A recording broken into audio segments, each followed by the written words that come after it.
O projeto da atualização desse edifício vai lidar com duas outras noções, que são como será possível conservar inovando. Qual é o limite, né, que define essas duas partes de um todo, né? Na verdade, isso não é a priori um conceito consolidado. Está nessa noção da criatividade, da noção de arte, da noção das ciências humanas que podem nos apoiar para que a gente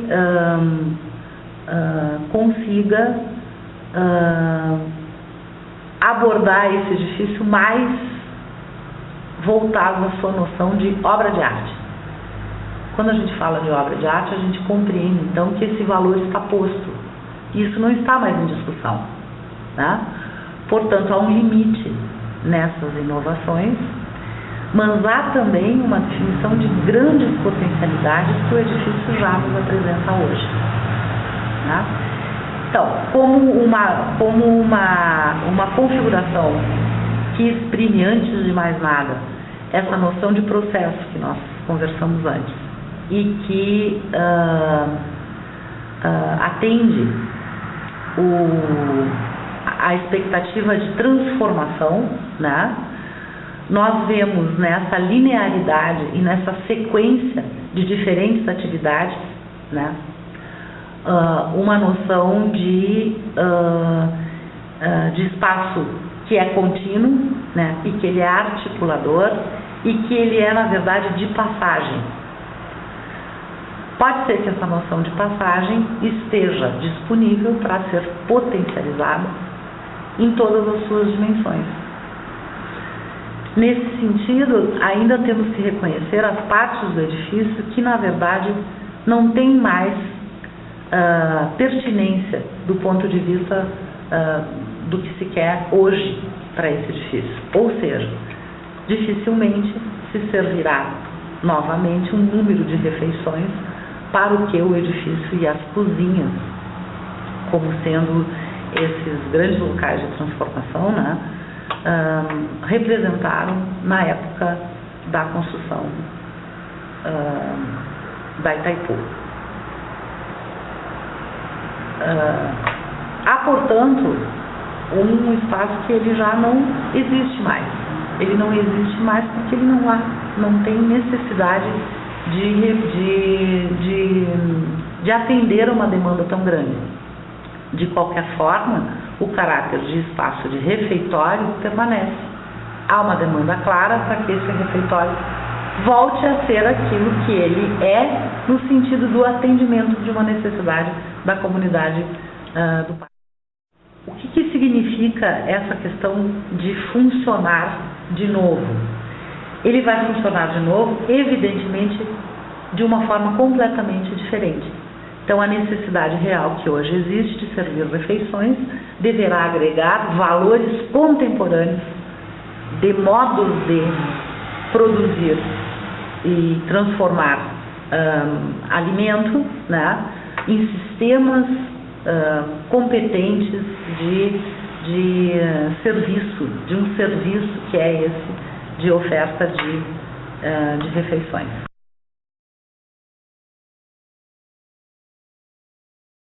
Se nós não tivermos o cuidado de intervir no edifício com critérios, ele tende a se degradar na medida em que ele não responde mais aos objetivos nobres, vamos dizer, de qualquer programa. Então, isso não é exclusividade do refeitório, mas é a noção que se pode confirmar a partir de um projeto de intervenção.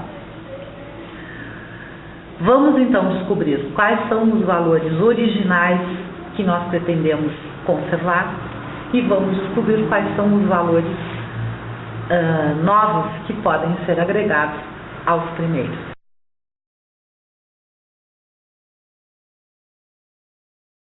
O edifício vai ter, portanto, basicamente 3 grupos de valores. O primeiro, que está ligado à sua história. segundo, que é o que a gente costuma dizer, referente à sua própria condição física, como uma tipologia arquitetônica que nos interessa investigar, estudar, né? E num terceiro momento é uma noção da estética desse lugar, porque está na forma a capacidade que o objeto tem de se expressar, né? Então nós vamos tentar definir esses valores, e isso a gente pode ver assim num percurso de percepção mínimo alguns detalhes que revelam essa condição em todas nas três dimensões. Tratam-se de elementos que são os revestimentos cerâmicos, que são de extrema qualidade técnica e que revestem os pisos das áreas frias e das áreas de alto tráfego. As peças de revestimento das áreas molhadas também, que representam assim uma evolução tecnológica no momento em que elas foram produzidas e aplicadas. A noção das peças de madeira, já que o edifício se relacionava diretamente com um ambiente onde a madeira era um material farto, né, à disposição, e que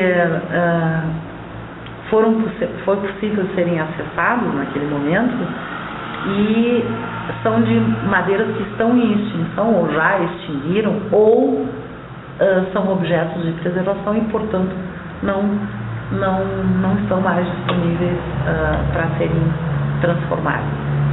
Então, representam, por isso tudo, uma excepcionalidade que nos convém manter e expor-nos no novo espaço essas condições especiais.